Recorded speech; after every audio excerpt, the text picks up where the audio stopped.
Muchas gracias a todos por estas reflexiones, cómo cambia la inteligencia artificial. Hemos visto en todos los sectores, en la salud, en la educación, en los seguros, en la gastronomía, en todos. Y en los 5 años, como en los 5 próximos años, va a cambiar mucho. Ahora continuaremos con una conversación entre dos grandes expertos internacionales que están aquí en Cataluña, en Barcelona, precisamente porque saben que aquí en Cataluña es desde hace tiempo ya uno de los hubs importantes en tecnología e innovación a nivel mundial. Invito a que suba al escenario, subirá Mike Blackman. Él es el director general del ISE Congress, que se hace en Barcelona, ya sabéis, el mes de febrero, y también John Paul Farmer, que es Chairman of Smart City Expo USA, y además hablará con Montse Guardia, que es amiga, compañera, mujer TIC, y es presidente del Consejo Social de la Universidad UPC de Barcelona. Va a hablar con ellos, será un debate interesante también, cómo nos ven desde fuera y cómo ven Barcelona, Cataluña y España. Gracias. Un aplauso para ellos antes de empezar. Monse, tenéis 20 minutos, no, 15 minutos. 20 minutos. 15 minutos. Real challenge. ¿De acuerdo? No, my Thank you friends, very here much. we are with a real challenge. We can do it. I think so. So first of all, thank you everyone to be here. It's a pleasure for me to go to talking with you both. And this is because, for me, we are going to tackle three main things, very important ones. And of course, as a Barcelonian, this is the Barcelona. We are going to talk about Barcelona. Barcelona has been, and it is, one of the local hosts for big major events, global ones, very visible ones. But it's not just that. We have here a laboratory, we have a lab. We are talking about innovation, competitiveness. We are doing it with a model. It's not just that Barcelona becomes this local host and this incredible lab, but it's a lab for what? For being economically more sustainable in the world.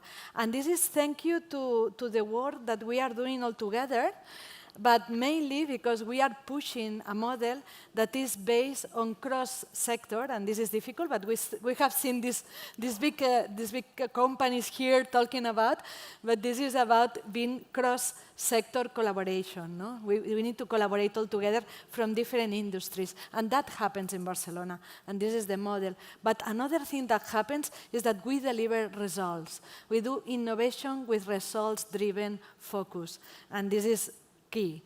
And the third thing, and for me one of the critical ones, and we need to take care about that, is the talent. We are, this Barcelona model is getting and gaining more attraction and more retention of key talent. And with that in mind, no, with this Barcelona model in mind, we are experimenting this economical growth that we are exporting. And this is why I'm so pleased to start to talk with you, because right now, we are right now in the moment of the Smart City Expo. It's happening in this moment, and it's happening in Barcelona, and this is an example of how we are mobilizing a lot of different companies globally. We are focusing in the innovation related to technology and related to new urban models. And that happens here in Barcelona, but not just that. It has been happening, and nowadays is an inspiration from new Congress. And this is why it's a pleasure to have you here, you, John Paul Farmer, leading the US Smart City Expo. I'm always playing with Export Congress. And this is also, Mike, is another place. No? We are talking about a Congress born in Barcelona and now being inspired in other models, but we are talking about the Integrated Systems Europe. This is a large Congress, global one, who is showing all the ecosystem related to audiovisual, and not just that, all the technology related, and is hosting Barcelona, but also is creating this ecosystem and this economical growth. Mike, John, we are going to talk about that, about this Barcelona model, about how these major events and these laboratories are there, and what is your view about it. And I will start by you, Mike. So being Barcelona leading and becoming this platform, and you have been here no, leading this ICE, we call ICE, the ICS, no? The ICE one, these last 5 years, having had the last edition 85,351 attendees, no? And looking for these 100 attendees, I'm sure that you can explain me a lot about what makes this city, what makes Barcelona a different model capable of attracting investment and knowledge and global collaboration. What makes it possible? I mean, first, we've had the experience of being in quite a few cities. We started off in Geneva in 2004. We then went in 2005 to Amsterdam. In 2006, we went to Brussels, and then we went back to Amsterdam and outgrew that city and came to Barcelona. The experience that we had here and saw what has really helped ISE grow has been the ecosystem you have here, the public-private collaboration that goes on, and we were amazed at how this city works together, the city government with the private companies, the Cataluña government with the initiatives they build. The other part of it has been the educational input. I mean, this is such a strong, robust educational environment here that not only teaches but creates with the innovation. When we look at La Salle and their innovation lab, which is very focused on the AV industry and creating ideas, creating technology, creating products or solutions that actually help push industries like ours. So this is what Catalonia offers. This is what this city offers to companies coming in here. The other part has been also how the different sectors of the industry work together and come together, the clusters. The AV cluster alone in Catalonia has more than 1,100 companies with an annual turnover of 6.7 billion. Now, when you're talking about an industry that's only 400 billion worldwide, just one region of Spain putting that much into it, it's quite strong. So there are lots of things that really benefit and make this city work. There are a lot of things that help push and make it worthwhile for companies to come here or to settle here and look for talent. Completely, I think you tackled the three X's, and one of them for me, and this is, I wanted to go for you, John. What happens? We started the first edition in the States, so what we have been learning from the Barcelona editions, and the Catalonia, how we are making this bridge, how we are collaborating between cities to become a model, to become a reference, and that reference exported to another culture like the States. So what is making that possible, and what are the lessons we learn? I have to start by saying it's a pleasure to be here, and having watched the prior panel, I apologize for all the space that I have. I feel a little guilty. As Mike mentioned, Barcelona had so many of the raw materials and the building blocks that were necessary to convene. It wasn't just the infrastructure and the capacity, it was also the openness, the first mover advantage, actually being early to try new things, and then the vision to say, let's actually convene others from not just across Europe, but around the world to discuss what works well when a cross-sector collaboration starts thinking about how to use technology to do things better. People came and saw how effective that was, and they wanted to bring it all around the world. At the time that this started, I was working in the Obama White House. Then I spent 5 years at Microsoft. Then I was the chief technology officer of New York City. Now I'm back in the private sector building a business at Stripe, a financial technology company.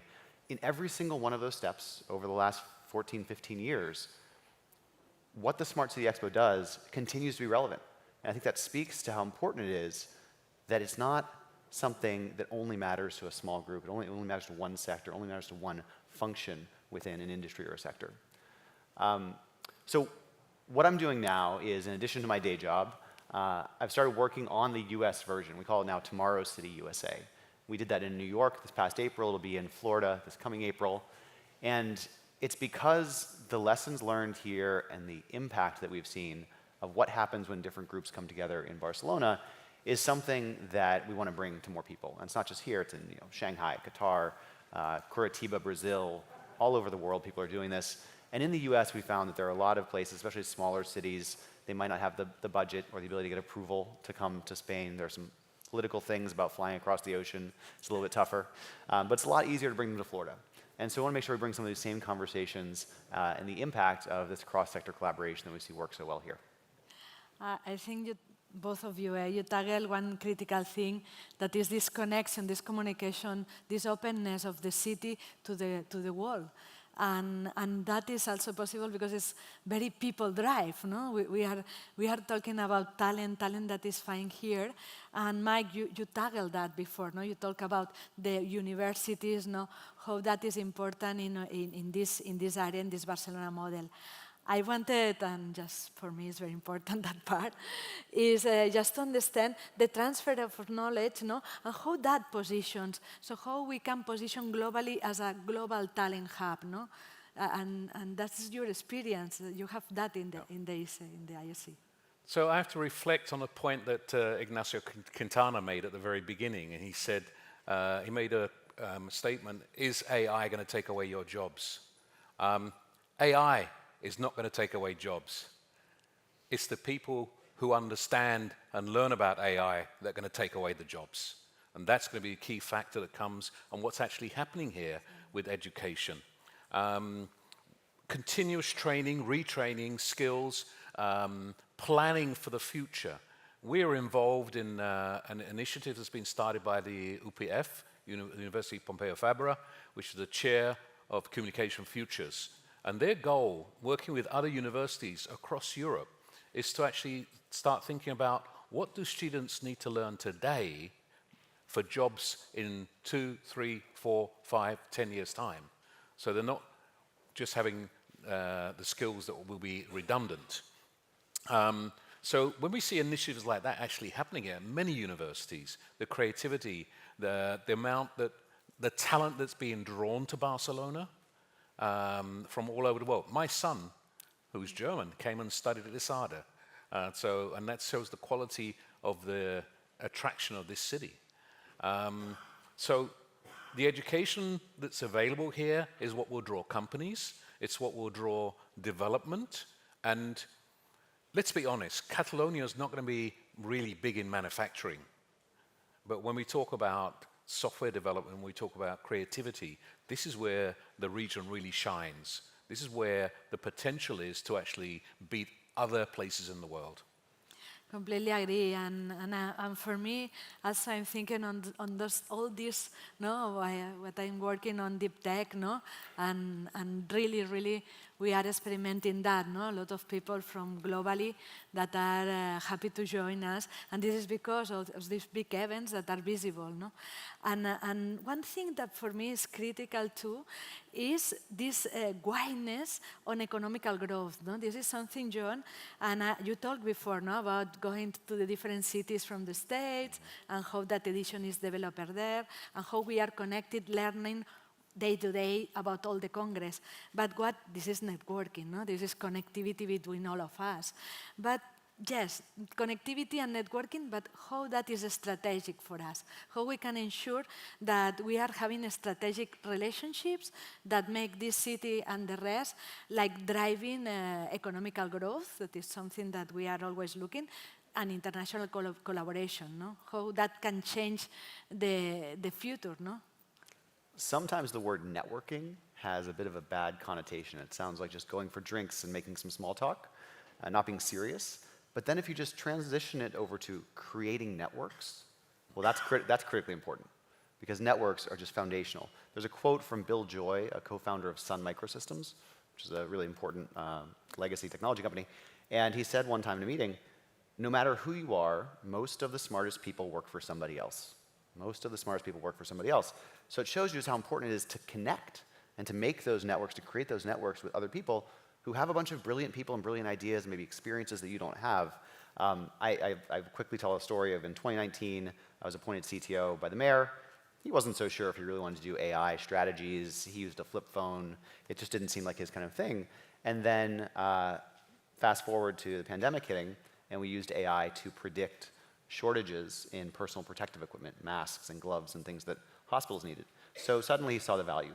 We released an AI strategy in 2021, and that was about a year before ChatGPT and LLMs broke through to the mainstream consciousness.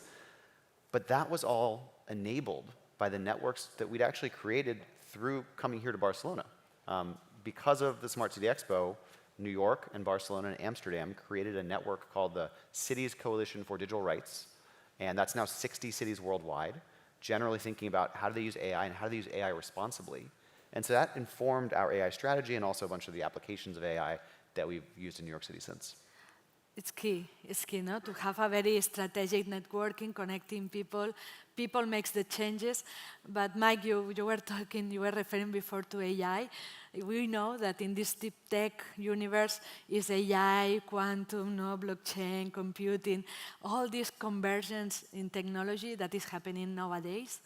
For me, and you know that from ISCA, no, from ISE, how that integrates. This is tools, no? All this technology is just a tool.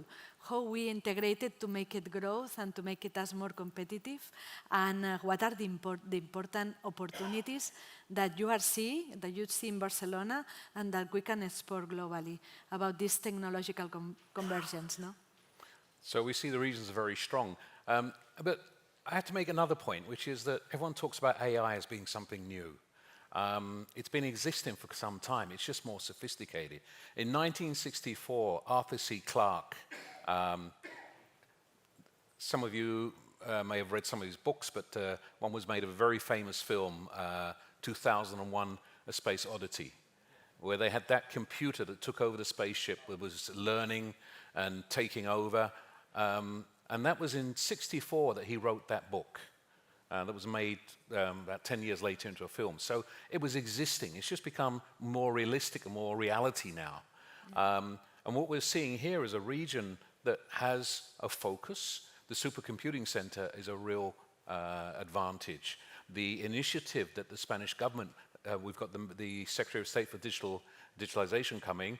She is the proponent for the quantum initiative here, which is to actually help link and promote quantum computing in Spain. So these are initiatives that help push the area. When we look at ISE ourselves, we have adapted AI. We've started using from basics like we have a chatbot, an AI-based chatbot that learns. It means that you can actually go to our chatbot. It's called Dave, D-A-V, audiovisual, Dave. And you can ask him any questions about the show, or if you're there, where do I go and get a coffee? He can help you navigate the show floor and find what's interesting for you.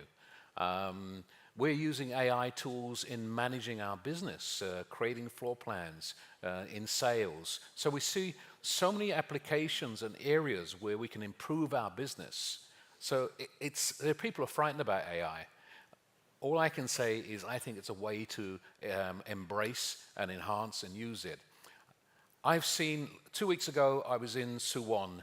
This is the headquarters of Samsung in Seoul. I hope I'm not telling out stories out of tail here, but I saw technology. I visited the Samsung Museum, and I saw technology that they will be showing and premiering at ISE in February, 3D life-size screens without glasses.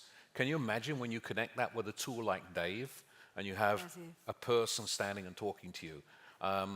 The last session we talked about, 5 years, about the AI-based doctors who are, well, not just a machine that's chatting to you, but a person that stands in front of you.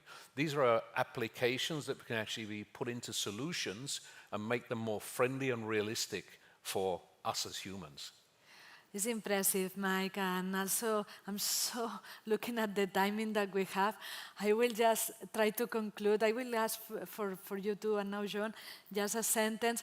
What I'm taking, and I will like that everybody reminds, is that Barcelona nowadays is a model, is a reference, that you too, you are here, you in the States now, connecting, bridging with Barcelona and ensuring that this model is global. And you, Mike, as you say, bringing all these innovations, living here and learning lessons and pushing and boosting innovation. just one word that we want that the people takes at home as a reminder that we need to think big. In this day and age, if the technology doesn't work, the policy doesn't work. I think that's the thing to take away. And as we're all becoming not just technology organizations, but AI organizations, we've got to work across sectors to make sure that we're not just solving problems in one part of our lives, but in all of our lives for everybody. And so that requires cross-sector collaboration, dialogue, test beds, feedback loops, and ultimately working together, because that's how we're going to solve the problems, is through cross-sector collaboration. And I think what happens here in Barcelona is just a terrific foundation for that. Strategic networking, working together, collaboration. Mike, 5 cents? I can repeat something to say and make my 10 words, but the creativity that this region has, the collaboration, the openness of the administration to work with organizations like ourselves coming in, and also with exporting it to other places, because they actually go with John Paul to actually do that in New York as well. And this is what adds the benefit and the value to it. So the collaboration of public and private and the openness to new people coming in, new organizations coming in, to make that smooth landing for us or students or new organizations, new companies to land here and progress. Thank you. Thank you very much, both of you. Thank you, all of you, to hear that and just think big. Thank you.